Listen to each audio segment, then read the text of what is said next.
Hello hi viewers.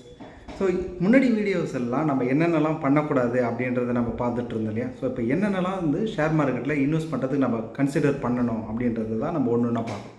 So first எப்பயுமே ஒரு thinking என்னென்னா எப்போ இன்வெஸ்ட் பண்ணலாம் அப்படின்றது தான். ஸோ என்ன கோட் சொல்லுவாங்க அப்படின்னா, பெஸ்ட்டு டே இன்வெஸ்டிங்க்கு எப்போலேருந்து ஸ்டார்ட் பண்ணணும்னா இப்போ இருந்து ரைட் நவுலேருந்து தான் அப்படின்னு தான் சொல்லுவாங்க. ஸோ இப்போ அதுக்கு நம்ம எப்படி ஒரு 5 இயர்ஸ்க்கு அப்புறமோ அப்படிலாம் பிளான் பண்ணாமல் இப்போலேருந்துமே அதை எப்படி பண்ணணும், எப்படி இன்வெஸ்ட் பண்ணணும் அப்படின்னா பீரியாடிக்காக அப்படின்னு சொல்லிட்டு ஒவ்வொரு மந்த்தும் ஒரு சேவிங்ஸ்க்கு நம்ம ஒரு அமௌண்ட்டை எடுத்து வச்சுட்டோம் இல்லையா. ஸோ அதில் இப்போ இந்த ஷேர் மார்க்கெட் இன்வெஸ்ட்டுக்குன்னு சொல்ல ஒரு குறிப்பிட்ட அமௌண்ட்டை நம்ம வந்து ரெகுலராக இன்வெஸ்ட் பண்ணணும் பீரியாடிக்காக அப்படின்னு சொல்லிட்டு ஒரு ஸ்டாண்டர்டாக ஒரு கம்பேரிசன் சொல்லுவாங்க இல்லையா. ஒருத்தர் வந்து ஒரு வேலைக்கு போன புதுசுலேயே ஒரு விலை உயர்ந்த காரை வந்து வாங்கிட்டு அதுக்கு இஎம்ஐ கட்ட ஆரம்பிச்சிட்டார். கார் இஎம்ஐக்கு அடிமையாகிட்டார் அப்படின்னு சொல்லிட்டு அவரால் இன்வெஸ்ட்டே பண்ண முடியல.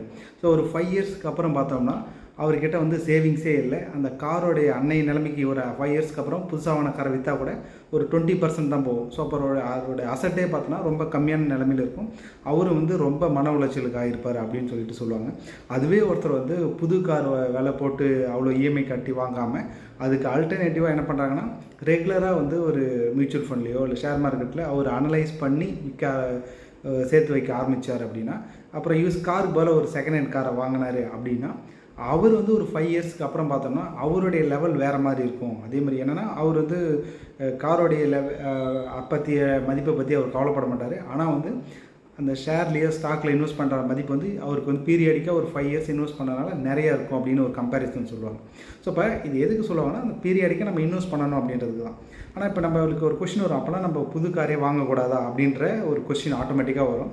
ஸோ அதுக்கு என்ன அப்படின்னா, புது கார் வாங்கலாம், அதுக்காக நம்ம எந்த மாதிரியான விலை கொடுக்க வேண்டியிருக்கும் அப்படின்ட்டு. ஸோ இப்போ நம்ம வாங்குகிற சேலரி என்ன, எப்படி நம்ம அதுக்கு இஎம்ஐ கட்ட போகிறோம், ஸோ நம்ம அதுக்கான ஆப்பர்ச்சுனிட்டி என்ன இழக்கிறோம், ஸோ இதெல்லாம் கால்குலேட் பண்ணி தான் நம்ம வந்து வாங்கணுமா வாங்கக்கூடாதான்னு சூஸ் பண்ணுவோம். தவிர பிளாங்காக வந்து நம்ம வந்து வாங்கவே கூடாது அப்படின்னு சொல்லிட முடியாது. ஸோ இப்போ இங்கே பார்க்க வேண்டியதுன்னா ரெகுலராக நம்ம வந்து இனிஷியல் ஸ்டேஜில் இன்வெஸ்ட்மெண்ட்டுக்கு நம்ம எடுத்து வச்சிடணும் அப்படின்றது தான்.